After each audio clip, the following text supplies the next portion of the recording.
We're immersed in one of the most beautiful fables ever written, Cupid and Psyche, by Latin writer Apuleio, from 1,800 years ago.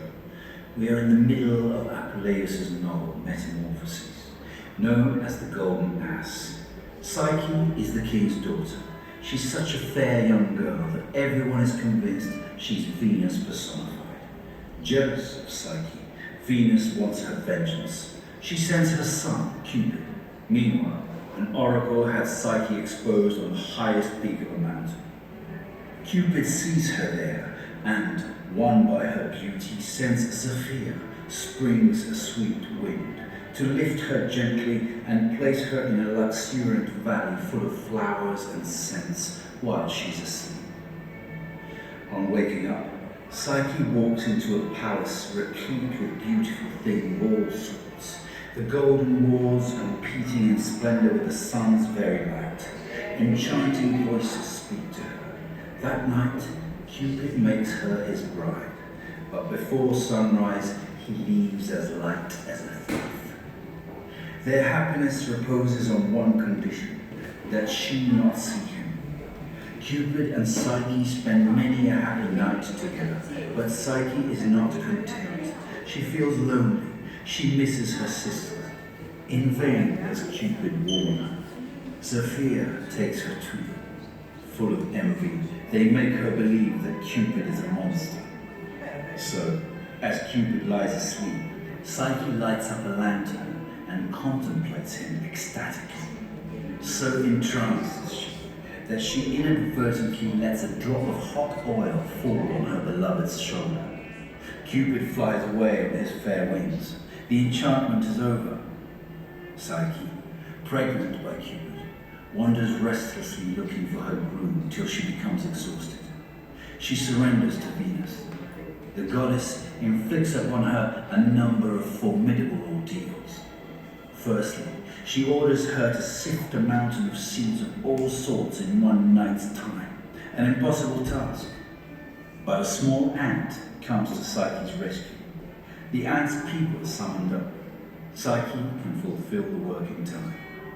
At this point, the goddess demands that Psyche gather the wool of a ferocious flock. This time, Psyche is rescued by a small river's cane that reveals a secret to her. Hide yourself and wait until sunset.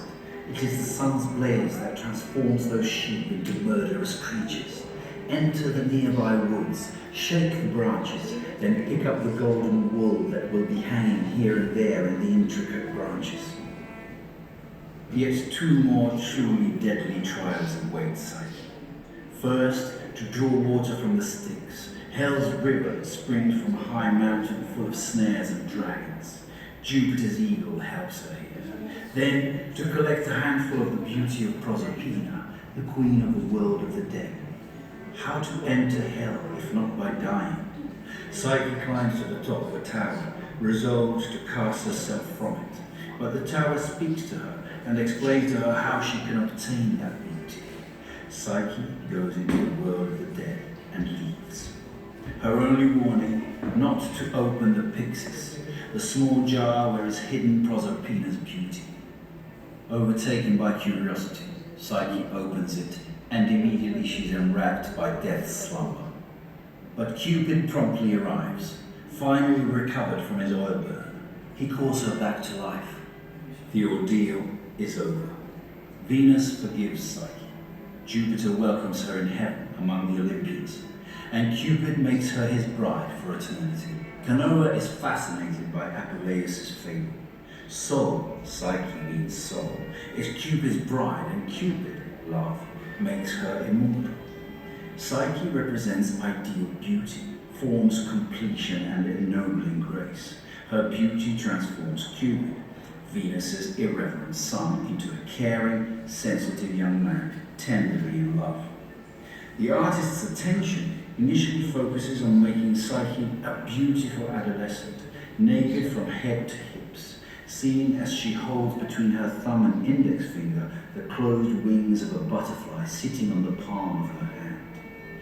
According to Canova, nudity is God's creator's work and a sculptor's true language. In order to ascend to immortality, the soul must come out of its body like a butterfly.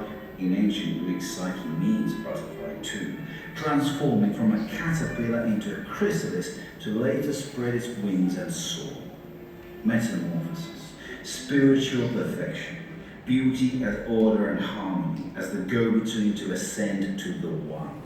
It is the nostalgic longing for the happy, bygone times in which the gods showed themselves to humankind, when nothing was as sacred as beauty and supreme grace reigned. Admiration for this statue was immense. In the same years, Canova creates the celebrated sculptural group of Cupid with Psyche lying, commonly referred to as Cupid and Psyche lying. Here, the artist captures the moment in which Cupid, having healed, runs to Psyche's rescue. The girl, disobeying the warning, has just opened the jar and breathed in the deadly vapors. In a winged beat, Cupid is on her. He wipes the mortal slumber off her face. He locks the lethal vapors back into the jar and awakes his beloved by gently piercing her with one of his divine arrows. So narrates Apuleio. Paying close attention to the fable's details, Canova sculpts a small closed amphora, and, adjacent to it, the arrow with which Cupid has just stung the girl. Psyche stretches her arms towards her beloved and wraps them around his head. She tries to withhold her groom, whom she's seeing for the first time after that fatal night and all the terrible suffering she has endured. Canova sculpts love in the meeting of their eyes. Her reclined head, their faces and lips so close, form the impression that the artist is capturing the two lovers in the voluptuous moment in which Cupid bends on the girl to seize a kiss from her heavenly lips. So it was that the work was renamed Cupid and Psyche's Kiss, or Cupid and Psyche Lying, as if the two young people were languidly represented in love's languor, and the artist had introduced a kiss as a symbol for the reawakening. Quite to the contrary, Canova is faithful to Apuleius' fable and its mystic and philosophical meaning. A new worldview moves his eyes and hand. In 1800, Canova gives life to yet one more sculptural group, Cupid and Psyche standing. The two lovers are standing, absorbed in the contemplation of the butterfly which Psyche, holding its wings tight, delicately places on her groom's palm. Canova informs us of having drawn his subject, not from Apuleius' novel The Golden Ass, but from Plato. Cupid has no wings, completely in the nude, his head sweetly reclined on Psyche's shoulder. He is no longer the Cupid of mythology, but rather a young man in love. Do you love me, little Psyche?